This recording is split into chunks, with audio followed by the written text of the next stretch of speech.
அனைவருக்கும் வணக்கம். இந்த வீடியோவில் நம்ம பார்க்க போகிறது ஈர்ப்பு விதி பயிற்சி முறையில். இது ரொம்ப முக்கியமான வீடியோ. இதில் சொல்லப்படுற பாயிண்ட்டுகளில் ஏதோ ஒன்றுலையோ அல்லது ரெண்டுலேயோ நீங்கள் தவறாக புரிஞ்சு தவறாக கையாண்டு ஈர்ப்பு விதியை முயற்சி பண்ணிட்டு இருந்திருப்பீங்க, அல்லது கேர்லெஸ்ஸாக முயற்சி பண்ணியிருப்பீங்க. அதனால் உங்களுக்கான விஷயங்கள் நடக்காமல் இருந்திருக்கும். ஸோ அதை சரியாக புரிஞ்சு பண்ணுறதுக்கு இந்த வீடியோ உங்களுக்கு ஒரு ஹெல்ப்ஃபுல்லாக இருக்கும். ஸோ தொடர்ந்து ஃபுல்லாக கவனிங்க. ஓகே, இதில் சொல்லப்படுற முக்கியமான விஷயங்களில் முதல்ல என்ன பார்க்குறோம் அப்படின்னா, பயத்தோட ஈர்ப்பு விதியை பயன்படுத்தக்கூடாது.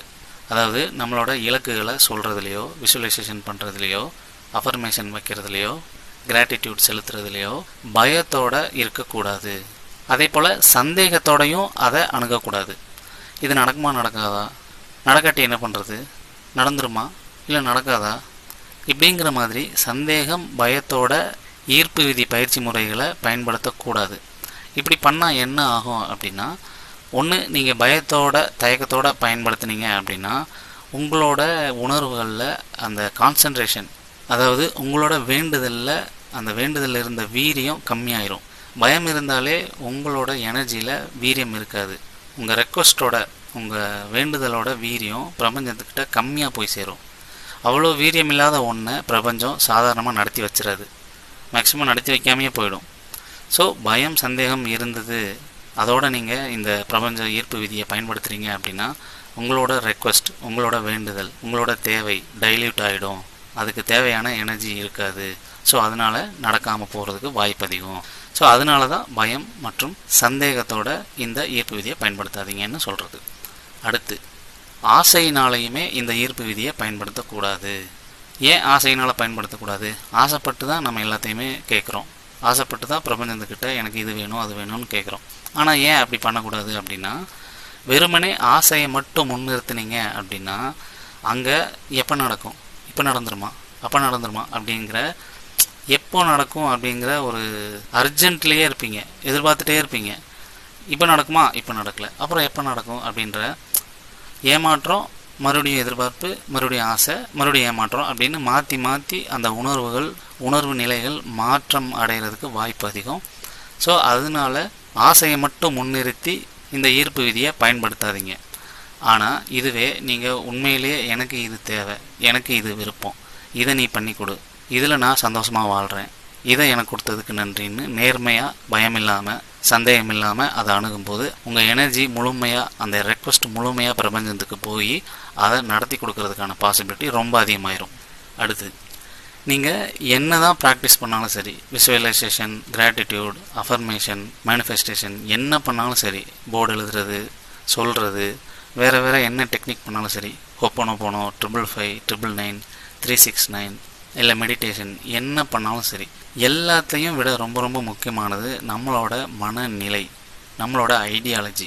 எந்த ஐடியாலஜியோடு நம்ம இருக்கிறோம், ஸ்டேட் ஆஃப் மைண்ட், ஒவ்வொன்றை பற்றின நம்ம கருத்தியல் என்ன, எல்லாத்தையும் நம்ம எப்படி உணர்கிறோம், நம்மளோட உணர்வு நிலை எப்படி இருக்குது அப்படிங்கிறத பொறுத்து தான் நமக்கான விஷயங்களை எல்லாமே இந்த பிரபஞ்சம் நடத்தி கொடுக்கும். ஸோ வெறும் ப்ராக்டிஸையும், வெறும் எழுதுறதையும், வெறும் தியானத்தையும், வெறும் உணர்தல் மட்டும் பத்தாது. அந்த உணர்தல் மூலமா நம்ம என்ன மனநிலையில் இருக்கிறோம் அப்படிங்கிறத தான் இந்த பிரபஞ்சம் பார்க்கும். ஏன்னா மனநிலை தான் 24 மணி நேரமும் இருக்கும். இந்த ப்ராக்டிஸோ புரிதலோ இதெல்லாம் கொஞ்சம் நேரம் இருக்கும், கொஞ்சம் நேரம் போகும், மறுபடியும் வரும், ஃப்ளக்சுவேஷன்லேயே இருக்கும். ஆனால் மனநிலை தான் 24 ஹவர்ஸும் இருக்கும். ஸோ மனநிலையில் நேர்மையாக தேவையை எவ்வளோ வேணுமோ அந்தளவு பயம் இல்லாமல் தயக்கம் இல்லாமல் ஒரு நட்புணர்வோட நன்றியுணர்வோட பிரபஞ்சத்துக்கிட்ட அணுகுனீங்க அப்படின்னா அப்போ தான் அது நடக்கும். எல்லாமே இப்போ தியானத்தில் என்ன பண்ணுறோம், ஆழ் மனதில் போய் எனக்கு இப்படி ஒன்று வேணும், இப்படி ஒன்று நடக்குது அப்படிங்கிறத ஆழ் மனதில் சொல்கிறோம். எழுதுறது மூலிமா என்ன சொல்கிறோம், இப்படி ஒன்று வேணும் அப்படிங்கிறத சொல்கிறோம். வார்த்தைகளாக சொல்கிறது மூலிமா எனக்கு இப்படி ஒன்று வேணும், அதுக்காக நான் காத்துட்ருக்கேன், அதுக்காக நான் இப்படி இருக்கேன் அப்படிங்கிற மாதிரி தகவல் சொல்கிறோம். ஸோ எல்லாமே நான் இதுக்காக வெயிட் பண்ணிகிட்ருக்கேன், இது எனக்கு நடக்கணும், இது எனக்கு நடந்துகிட்ருக்கு, இது எனக்கு நடந்துகிட்ருக்கிறதுக்கு நன்றி அப்படின்ற மாதிரி தகவலை உணர்வு நிலையை சொல்கிறதுக்காக தான் இந்த ப்ராக்டிஸ், டிஃப்ரெண்ட்டான ப்ராக்டிஸ் எல்லாமே. ஸோ அந்த மனநிலையை எப்போவுமே நீங்கள் வச்சுக்கோங்க.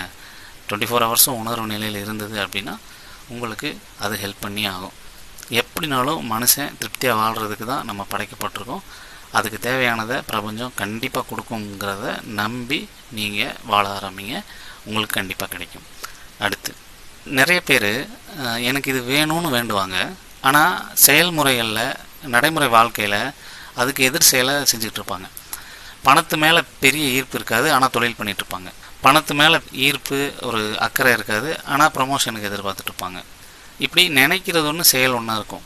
எனக்கு நல்ல ரிலேஷன்ஷிப் வேணும், எனக்கு ஏற்ற மாதிரி பார்ட்னர் மாறிக்கணும் அப்படின்னு நினைப்பாங்க. ஆனால் பார்ட்னர் கூட அன்னைக்கு ஏன் இதை சொன்னேன், அன்னைக்கு ஏன் இப்படி சொன்னேன், நான் சொன்னதுக்கு எதுக்கு இப்படி பதில் சொன்னேன் அப்படின்னு அவங்க கூட சண்டை போட்டுட்ருப்பாங்க.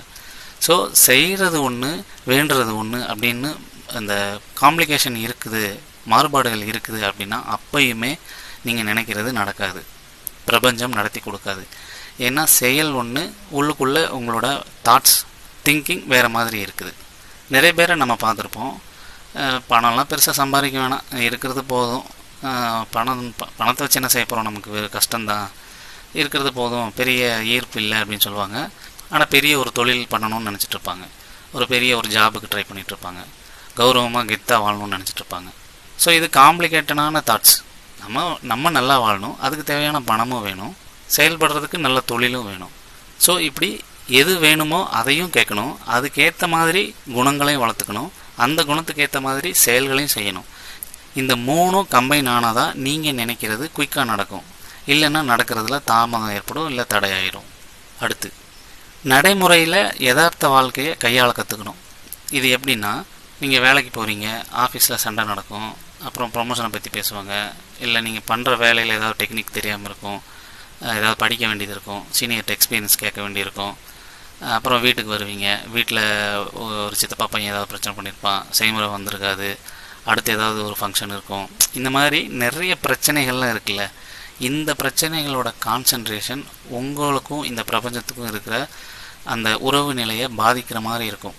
நீங்கள் சின்சியராக அமைதியாக பிரபஞ்சத்துக்கு கூட கனெக்டடில் இருக்க விடாது, டிஸ்ட்ராக்ட் பண்ணிக்கிட்டே இருக்கும், வேறு வேறு ஐடியாலஜியை கொடுத்துக்கிட்டே இருக்கும், வேறு வேறு எண்ணத்தை, வேறு வேறு உணர்ச்சிகளை தூண்டிகிட்டே இருக்கும், பொறாமப்பட வைக்கும், கோவப்பட வைக்கும், சந்தோஷப்பட வைக்கும், திடீர்னு பணம் தான் முக்கியம்னு வைக்கும், இல்லை பணம் வேஸ்ட்டு அப்படின்னு வெக்ஸாகவும் வைக்கும். ஸோ நடைமுறை வாழ்க்கையில் ஏற்படுற எண்ணங்கள், உணர்வுகள்னால நீங்கள் ஈர்ப்பு விதியை பயன்படுத்துகிற முறையில் டிஸ்டர்பன்ஸ் உருவாகும், தொந்தரவுகள் வரும்.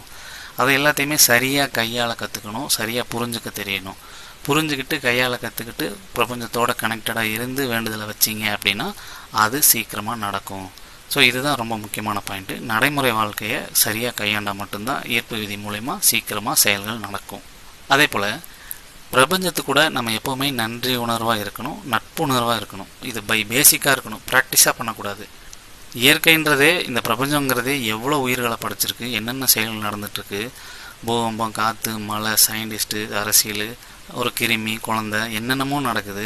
ஒவ்வொரு உயிருமே தனித்துவமாக இருக்குது. இத்தனையும் பார்த்து பிரமிப்பாகி இத்தனையும் கரெக்டாக செயல்படுத்திகிட்டு இருக்கிற பிரபஞ்சத்துக்கு எப்போவுமே ஒரு நன்றி உணர்வு நமக்குள்ளே பேசிக்காக இருக்கணும். அது ஒரு ப்ராக்டிஸாக கொஞ்ச நேரத்துக்கு மட்டும் இருக்கக்கூடாது. அதோட இவ்வளோ செயல்பாடுகளோடையும் இவ்வளவு உயிரினங்களோடையும் ஒரு நட்புணர்வோட தோழமையோடு பழகணும் அப்படின்னா அது நமக்கு சரியான முறையில் கனெக்ட் ஆகி நமக்கு தேவையானதை சீக்கிரம் செஞ்சு கொடுக்கும். ஏன்னா நட்புணர்வு அப்படிங்கிறது ஒரு பாசிட்டிவான வைப்ரேஷன். அதே போல் நன்றி உணர்வு அப்படிங்கிறது இன்னும் அதிகமாக அந்த பாசிட்டிவை செய்ய வைக்கிறதுக்கான ஒரு உணர்வு. ஸோ ரெண்டையும் நீங்கள் இந்த பிரபஞ்சத்துக்கு கூட வைக்கும்போது கண்டிப்பாக அது உங்களுக்கு ஹெல்ப் பண்ணும். அதே போல் நீங்கள் வைக்கிற வேண்டுதல் நேச்சரோட ப்ராசஸ்க்கும் உங்களோட லைஃபுக்கும் உங்களோட திருப்திக்கும் ஒத்து போகிற மாதிரி இருக்கணும். நீங்கள் ஆல்ரெடி பணம் வச்சுருப்பீங்க, இன்னும் பணக்காரனாகணும், இன்னும் பெரிய டார்கெட்டை வைக்கணும், சொகுசாக வாழணும்னு நீங்கள் ஒரு டார்கெட் வச்சுருக்கீங்கன்னா அது நேச்சருக்கு ஆப்போசிட்டான ஒரு வேண்டுதல். அதுக்கு நேச்சரோட ப்ரெசன்ஸ், நேச்சரோட ஒத்திசைவு ஃபுல்லாக கிடைக்காது. ஆனால் உங்களுக்கு ஒன்று இல்லை, எனக்கு இப்போ நடைமுறை வாழ்க்கைக்கு நிம்மதியாக நிறைவாக வாழ்கிறதுக்கு ஒன்று இல்லை, அதை நான் வேண்டுறேன் அப்படின்னு நீங்கள் வேண்டுதலை வச்சிங்க அப்படின்னா அது நடக்கும். ஆனால் ஆல்ரெடி இருக்குது, ஆனால் எனக்கு இன்னும் வேணும் அப்படின்னு மட்டும் அந்த நோக்கத்திலேயே மட்டும் செயல்பட்டீங்க அப்படின்னா அது நடக்க தாமதமாகும்.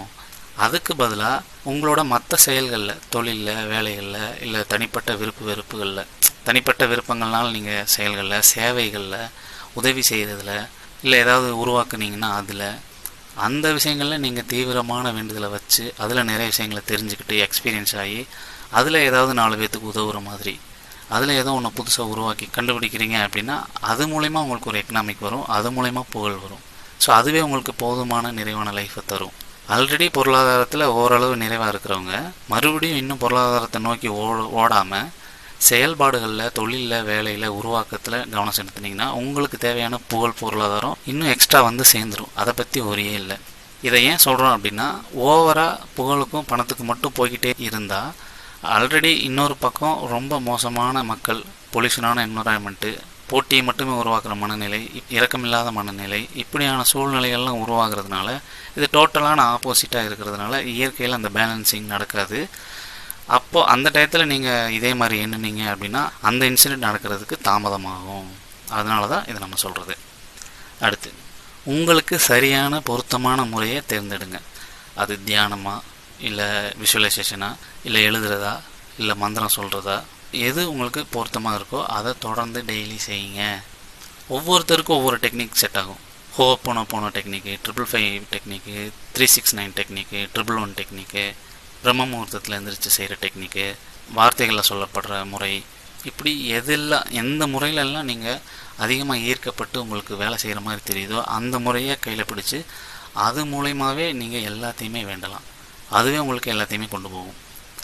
ஸோ இத்தனை வழிமுறைகளையும் நீங்கள் தொடர்ந்து பயன்படுத்தும் போது, புரிஞ்சுக்கிட்டு மெச்சூர்டாக பிரபஞ்சத்தோட இணக்கமாக நன்றியுணர்வோடு பயணிக்கும்போது உங்கள் வேண்டுதல் கண்டிப்பாக நிறைவேற்றப்படும்.